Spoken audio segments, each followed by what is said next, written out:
How are we ever going to find our way out of here? We got to find the exit. That was good.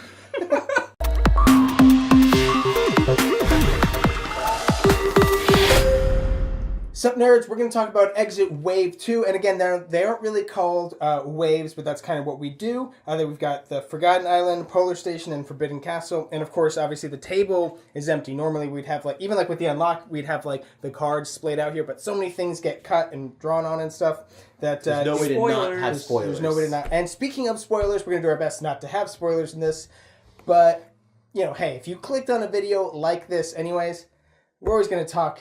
But we're definitely not going to give specific solutions or even we're going to try our best not to give anything away, but it could happen. So if you don't already know, Exit the Game is a series of games where you're going to be solving a bunch of puzzles that chain together to give you more clues and more things so you can solve other puzzles and eventually escape from whatever situation you've been thrown into. And there's 3 different ones here. You're on an island, you're in a polar station, like the thing. Is that what it's called, Polar Station? Yeah, and then here you're in a castle, but not just any castle. It's pretty forbidden in terms as castles goes. This one's more forbidden than, let's say, the way that the island is forgotten. So you have different flavors of escape rooms. You're not essentially in a room for the island. You have an entire island you're running around, but it's still. And they are really thematic. A lot of the clues and a lot of the stuff kind of goes with the theme of the thing. Mm-hmm. You know what I mean? Again, not to say too much, but some of these are oh, that's definitely an island thing. This is definitely cold. And then this one, look at that guy right there. Would it be too much to say this is the first one that didn't have numbers on the dial? Was it the first one? You can see it on the back right here, so I don't feel like it's a spoiler. If it's not the first one, it's still... it was cool that there weren't... I don't think it was the... Can you grab the Ferris tomb real quick? No, I think this one was. Look. They both are. They both are. Yeah, oh. Okay. Wow. Wow, okay. I'm an idiot. Wow. I didn't play those 2. So Aaron was hella wrong when he said it was... That's true, though. Aaron didn't play the first wave.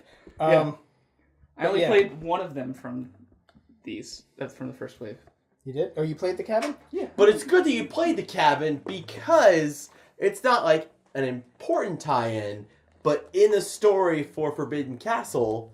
They talk about a continuation of this cabin that you went to. Yeah, so you're different people per story, and actually now that I'm saying it, it could possibly be that you're scientists who went on vacation, I guess. But yeah, but they definitely said in the first cabin one, it's oh, you're on vacation and your car breaks down, so you have to go to the cabin. And then this is hey, you don't want your car to break down this time, so you take a train to this castle. Yeah, so that's pretty cool. This is a direct continuation, which is really cool that obviously you're usually playing with the same game group, so it's kind of oh yeah, we went on this one, and now we're going on this one. And it appears like it will even continue on that story in the future. Mm-hmm.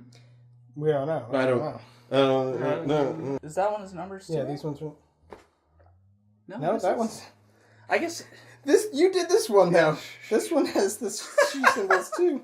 The symbols were better, though, because this is keys, and they all look exactly the same. So this one was just kind of tough in the whole, figuring out the key. I think that part of it was a level 4, which is a little bit harder. I think one of the things that made it harder, because we actually had an easier time solving those puzzles than we had solving these puzzles.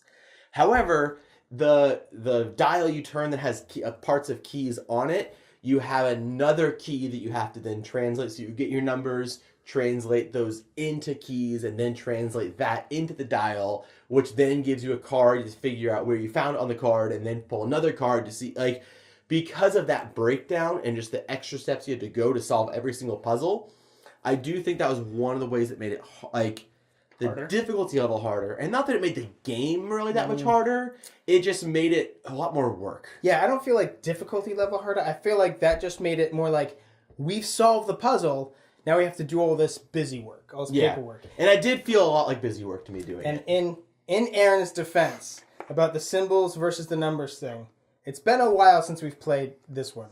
These ones we just played. This one was a couple weeks ago. Yeah, but I guess the symbols on that they just lined up differently. I don't remember. Yeah, you're right that the key was harder because you're looking at the middle part of the key and oh, this part's skinny, this part's kind of skinny, but it has little bumps here. So yeah, that is a little annoying. And I do kind of wish that they would just all be numbers. Yeah, but in my opinion. I think in that one, with the shapes would like line up, like you'd see the shapes in like order somewhere throughout the you give an answer and it was like, oh, it's these shapes in this order. So you're just like, oh, match up the shapes. And it wouldn't like exclusively say like a star that looks exactly like that. It would just be the shape of a star. Oh, right, I see what you're saying. One of the things I really liked about these exit games is that some of the other escape room-esque style games didn't do is these are still very much escape rooms. Like, they're not just solving puzzles and figure out clues, but it is all you are locked somewhere trying to get out. And that's one of the things I didn't like about other ones is where this is more story-based, or this is more exploring. Unlock Wave 3. But I did like that this is still very much, all right, you're in a room, and it's not like you're in this room, and now you're in this room, and now you're in this room. But you do have a lot of the like, okay, I've got 3 different puzzles in front of me. Which one of these do I have enough pieces to solve? Mm-hmm. Oh, this one's solved. No, that's not it. Maybe we need to get something later to solve it. And I felt like that made it less of a linear game. Like, there was still an order that you had to solve the puzzles in, but it wasn't incredibly clear. Yeah. Which I felt like I got a piece to this. Oh, well, I feel like I need more pieces for this, so I'm going to hold on. Or we get pieces and be like, oh, look, that's the answer. And then we have 2 cards that lined up perfectly. Put in the code. Like it didn't work. Maybe there's more here that it looks like it works, but it doesn't. Hopefully that's not too spoilery for you, but you don't even know which one we're talking about. And with these exit games, like, one of the biggest draws is like that makes it awesome is that you're cutting things up, you're folding things, you're destroying things, which may be a drawback for some people if you're used to unlock and you can just pass it on. But like, this is more of a like, you feel like you're solving things deeper because of those like cutting things. It's more of an experience too, I think. And also you can go back and you can look at it and say, oh, remember when we cut this and we weren't supposed to? But that never happened. Never happened. But as these relate to the first wave, to be honest, I think the Pharaoh's Tomb was my least favorite in the first wave. So that notwithstanding, I think these are pretty much the same. Like, I don't know. Okay. I think Forbidden Castle was probably my favorite of all 3 of these, and then this second and this third. Yeah. But again, like I'm trying to just think back to the very first wave and compare these. They're all pretty good. Like, not again, if you saw our thoughts on Unlock Wave 3, when we were like, oh, this was the least good wave, I don't feel that with this. Yeah, and the other thing I think they do is they add in new gimmicky puzzles to solve. It's not like, oh, they're recycling the same puzzles in a new theme, but they're like the cutting things up and the folding things and all of that stuff that happens.